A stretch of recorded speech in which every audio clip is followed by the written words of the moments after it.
El mundo estaba cambiando. Las viejas seguridades se caían a pedazos. Nuevas ideas empezaban a volar. De todo este jaleo, nació un arte nuevo. Este arte era atrevido, era dramático. Se llamaba barroco. La palabra barroco, quizás, venía de la palabra portuguesa barroco. Esto significaba una perla con forma rara. Para algunos, este nuevo estilo parecía deforme, hasta feo, si lo comparabas con la armonía perfecta del Renacimiento. Pero esto no fue por casualidad. La época barroca, que fue más o menos desde el año 1600 hasta el 1750, le gustaba lo que no era regular. Le encantaba lo complicado y sorprender mucho a los sentidos. Era un espectáculo hecho para llamar la atención del ojo, del corazón y del alma. No era un arte solo para mirarlo tranquilamente y pensar. Era un arte hecho para convencer, para emocionar y para mostrar poder. Imagina que entras en una iglesia barroca. Tus ojos mirarían hacia arriba.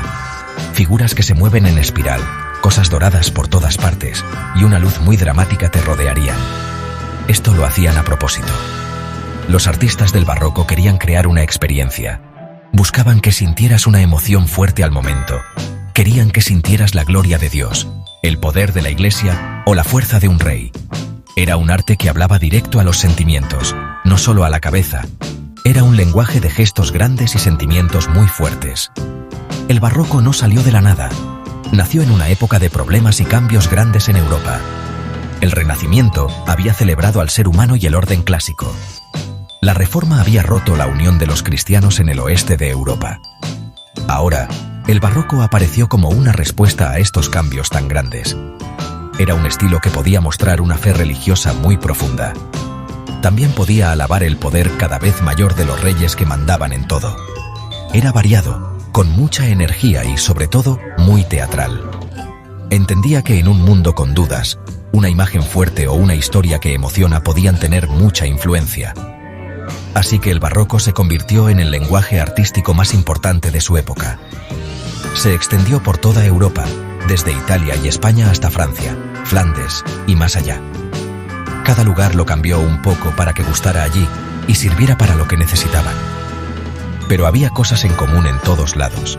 Les encantaba lo grandioso, les fascinaba el movimiento y se metían mucho con las emociones de las personas. Era un arte que aceptaba todas las experiencias de la vida. Exploraba la alegría y la tristeza, el éxtasis y el sufrimiento, la fe y la duda. Era, en pocas palabras, un arte que reflejaba lo intensa que era la vida en una época con muchos problemas. Los últimos años del siglo XVI y los primeros del XVII no fueron tiempos tranquilos en Europa. El continente era un hervidero de peleas y cambios. Las guerras de religión separaban a los países. La Guerra de los 30 años, desde 1618 hasta 1648, destrozó gran parte de Europa Central.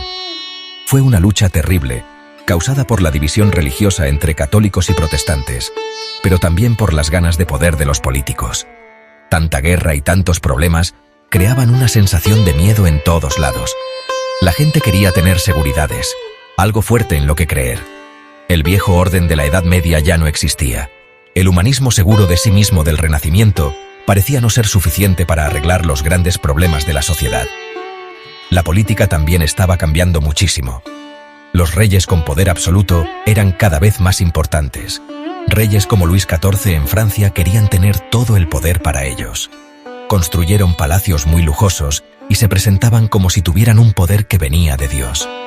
Para mostrar ese poder necesitaban un lenguaje con imágenes que impresionara y dejara a la gente con la boca abierta. El barroco, con su grandeza y su estilo teatral, era perfecto para esto. Las cortes de los reyes se convirtieron en lugares donde se apoyaba mucho el arte, usándolo para mostrar su grandeza y su control. Parecía que la propia sociedad estaba bajo mucha presión, con nuevas formas de economía y nuevas clases sociales apareciendo. Más allá de las guerras y las cortes reales, el mundo de las ideas también estaba muy revuelto. La revolución científica estaba cuestionando viejas ideas sobre el universo. Pensadores como Galileo Galilei, con su telescopio, mostraron que la Tierra no era el centro del universo. Johannes Kepler describió cómo los planetas se movían en órbitas con forma de óvalo. Estos descubrimientos eran emocionantes, pero también preocupaban mucho a los que pensaban de la forma tradicional. De repente el universo parecía mucho más grande, más complicado y quizás no tan ordenado por Dios como se pensaba antes. Toda esta agitación de ideas ayudó a que el barroco fuera tan dinámico y quisiera explorar lo dramático y lo desconocido. Esta época de crisis, entonces, fue el terreno donde creció el barroco. No era un arte tranquilo y distante, era un arte nacido de la pasión, de las peleas y de una búsqueda profunda de sentido. Los miedos de la época, las ganas de tener líderes fuertes, la necesidad de consuelo espiritual. Todo eso se expresó en el estilo barroco. Los artistas respondieron a todo este lío no escondiéndose, sino creando obras que eran más intensas, más emotivas y más espectaculares que nunca. Buscaban mostrar el drama de la vida humana en un mundo que parecía estar siempre moviéndose, siempre al límite. La Reforma protestante le había dado un golpe muy duro a la Iglesia católica. Grandes partes de Europa se habían separado de Roma. La Iglesia tenía que responder. Necesitaba decir bien claro cuáles eran sus ideas, hacer que sus seguidores tuvieran más fe otra vez y recuperar a los que se habían ido. Esta respuesta fue la Contrarreforma. Un momento clave fue el Concilio de Trento, que se reunió de vez en cuando entre 1545 y 1563.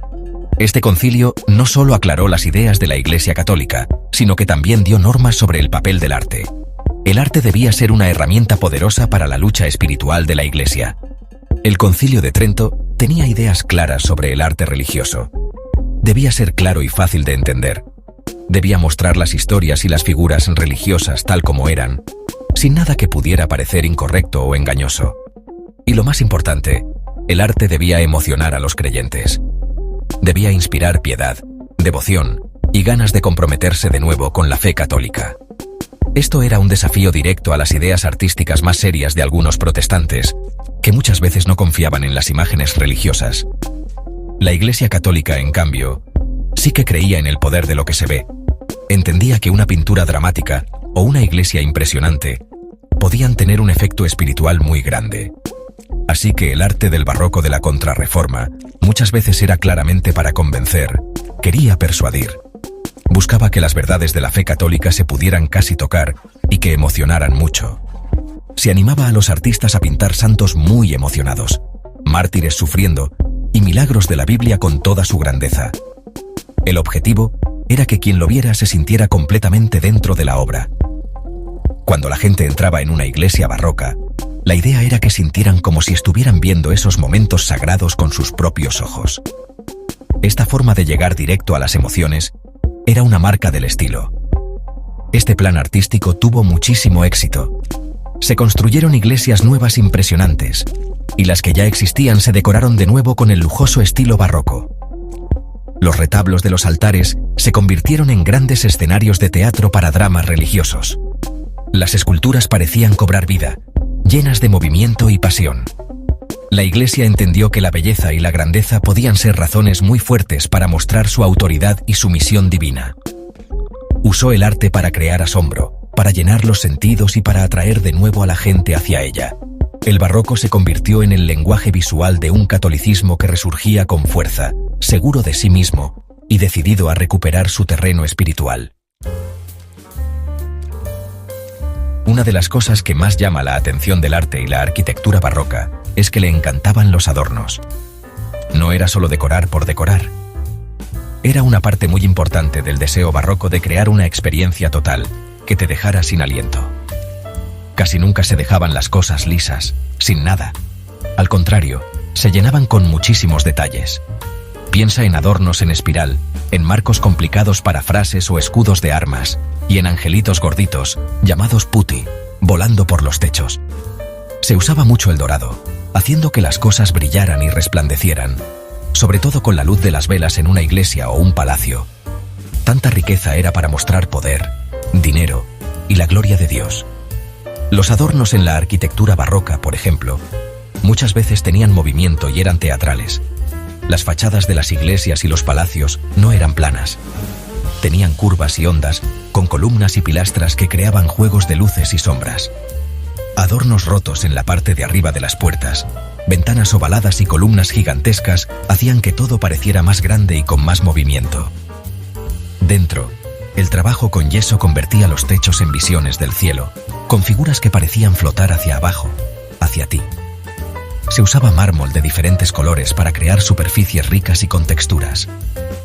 Cada cosita estaba pensada para ayudar a crear un efecto único y dramático que atrajera la mirada y moviera las emociones. Este gusto por los detalles complicados se veía en todas las formas de arte. Los muebles barrocos muchas veces estaban muy tallados y dorados. Las cosas de metal, como las barandillas de los altares o las lámparas de araña, tenían diseños complicados y con curvas. Incluso la ropa en los retratos de esa época muestra un gusto por las telas ricas, los encajes y los dibujos complicados.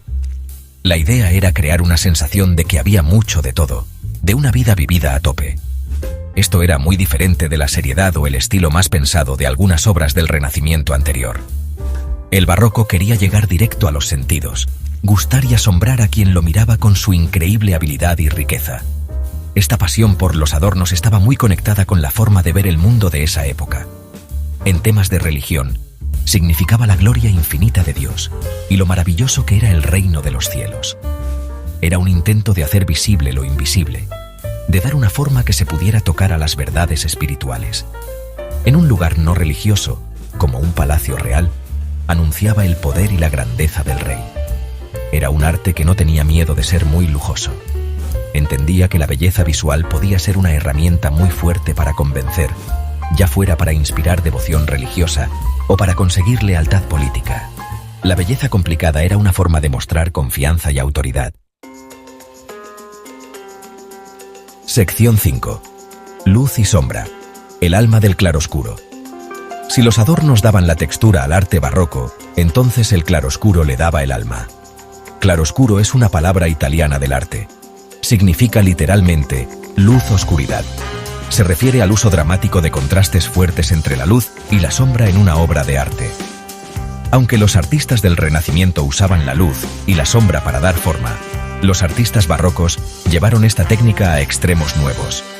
La usaban para crear una sensación más fuerte de volumen, para dirigir la mirada del espectador a las partes más importantes de la pintura y, muy importante, para meter un drama psicológico intenso y un peso emocional a sus escenas. El maestro indiscutible del claroscuro al principio del barroco fue Michelangelo Merisi da Caravaggio. Sus pinturas fueron una revolución. Muchas veces pintaba escenas religiosas con un realismo que sorprendía, usando a gente normal como modelos.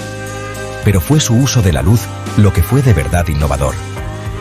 Usaba una técnica llamada tenebrismo, una forma extrema de claroscuro donde la oscuridad domina el cuadro y las figuras están iluminadas de forma dramática por una luz fuerte, que muchas veces no se ve de dónde viene. Esto creaba una sensación de que estaba pasando ahora mismo y de mucha intensidad. Las figuras parecían salir de las sombras y sus emociones y lo que hacían se veían con una claridad increíble. La influencia de Caravaggio fue enorme. Artistas por toda Europa, conocidos como caravajistas, empezaron a usar su iluminación dramática. En España, pintores como Giuseppe de Rivera usaron el claroscuro para pintar la fe intensa y el sufrimiento de los santos. En los Países Bajos, Rembrandt van Rijn, aunque creó su propio estilo único, se convirtió en un gran maestro de la luz y la sombra, usándolas para explorar la vida interior de las personas que pintaba con una profundidad increíble. Incluso en la escultura, el juego de la luz sobre las superficies muy talladas creaba sombras con movimiento que hacían sentir más el movimiento y la emoción, como se ve en las obras de Gian Lorenzo Bernini. El poder del claroscuro estaba en que podía transformar una escena. Podía hacer que lo normal pareciera un milagro y que el milagro se sintiera muy real. Las sombras profundas podían sugerir misterio, cosas escondidas o la presencia de Dios. Los brillos de luz podían señalar un momento en que algo se descubre, un gesto importante o una emoción muy fuerte. Esta técnica era perfecta para el deseo barroco de conectar con quien miraba de forma directa y emocional.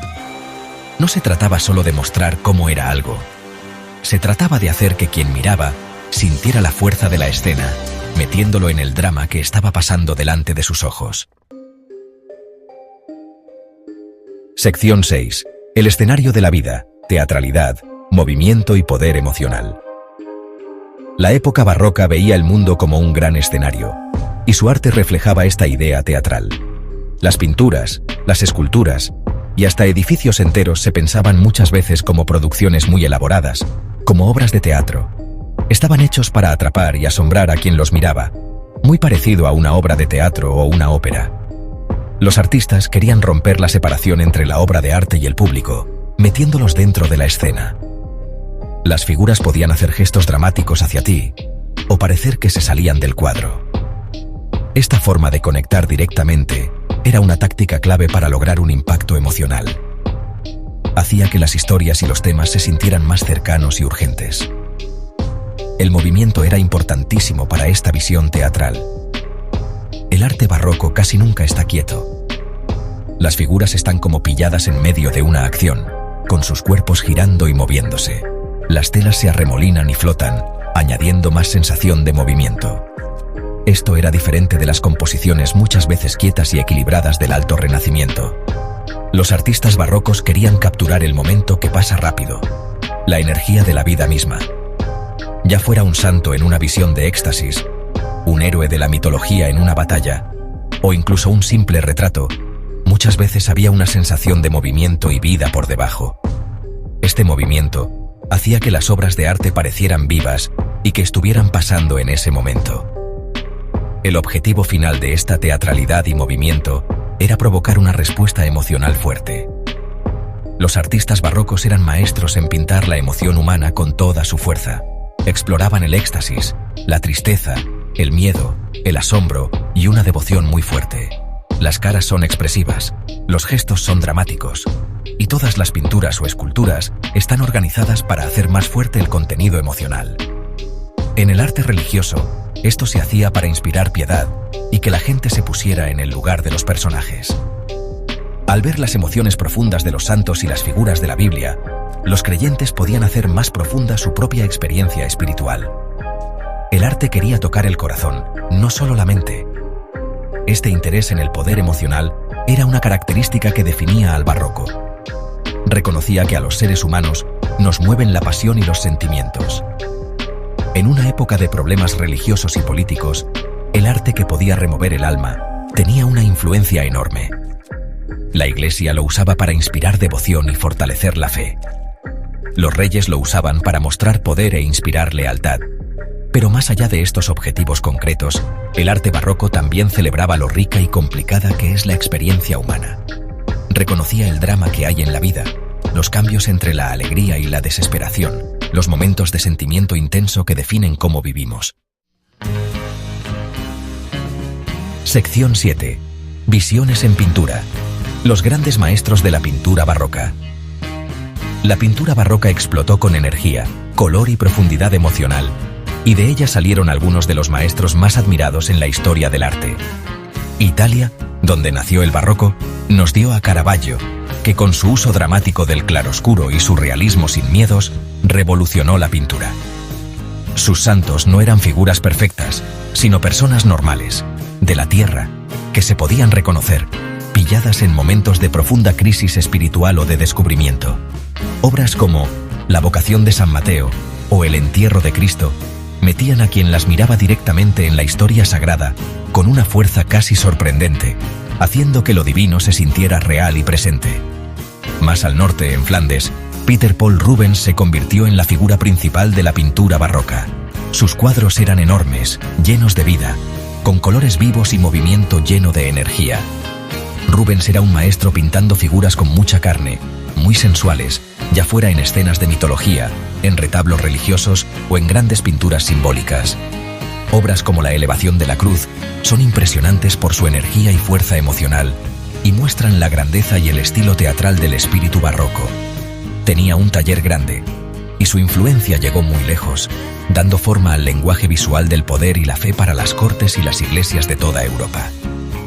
En la República Holandesa creció un tipo diferente de barroco, más centrado en escenas cercanas y en la profundidad de los sentimientos. Rembrandt van Rijn es una figura gigante. Aunque dominaba la iluminación dramática parecida a la de Caravaggio, su uso de la luz era muchas veces más suave, creaba más ambiente, y la usaba para iluminar el carácter interior de las personas que pintaba. Sus retratos son famosos por su profunda humanidad, mostrando la debilidad y la fuerza de las personas. Incluso sus escenas de la Biblia, como el regreso del hijo pródigo, se centran en una emoción tranquila pero intensa, en lugar de en un gran espectáculo, ofreciendo una visión muy personal e interna de los temas barrocos. España también tuvo gigantes de la pintura barroca. Diego Velázquez, pintor de la corte del rey Felipe IV, combinó un realismo impresionante con pinturas complicadas y un entendimiento muy fino del carácter humano. Su obra maestra, Las Meninas, es un rompecabezas que atrapa, lleno de miradas y reflejos, una reflexión profunda sobre el arte, la realidad y cómo vemos las cosas. Mientras tanto, artistas como Francisco de Zurbarán y Bartolomé Esteban Murillo crearon imágenes religiosas muy fuertes, desde los santos muy serios y austeros de Zurbarán hasta las pinturas tiernas de la Virgen María de Murillo, gustando mucho a la profunda fe católica española. Cada uno de estos maestros, a su manera, usó el poder de la pintura para expresar el drama, la emoción y la pasión espiritual de la época barroca. Sección 8. Palabras asombrosas y edificios de fe. El barroco en la literatura y la arquitectura. El espíritu barroco no se quedó solo en la pintura y la escultura. Influyó muchísimo en la arquitectura, creando algunos de los edificios más impresionantes de Europa. En Roma, Gian Lorenzo Bernini, escultor y arquitecto, dejó una huella imborrable.